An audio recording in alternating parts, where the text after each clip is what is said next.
दोस्तों दिवाली में हम लोग जा रहे हैं गोवर्धन पूजा करने के लिए। एक जगह मिलकर किया जाता है यहाँ गोवर्धन पूजा। तो चलो चलते हैं फिर।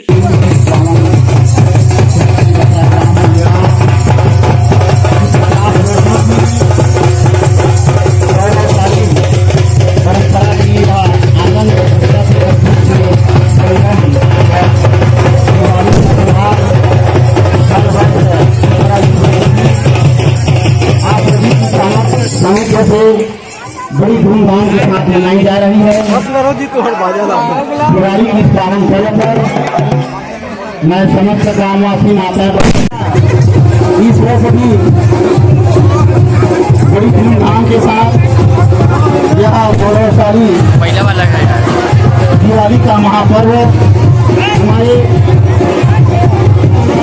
हिंदू सनातन समाज की यह अद्भुत संस्कृति हर वर्ष आप सभी की सानिध्य सहयोग से इस मैदान में बड़ी उल्लास आनंद से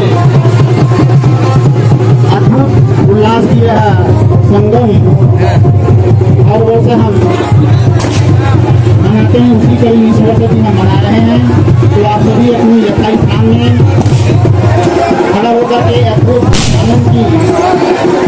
आनंद देवे और आप अपनी स्थान पर क्रांति बनाए हुए या कई स्थान में बैठे हैं, जिससे आप सभी को आनंद का भरपूर आप आनंद उठा पाएंगे।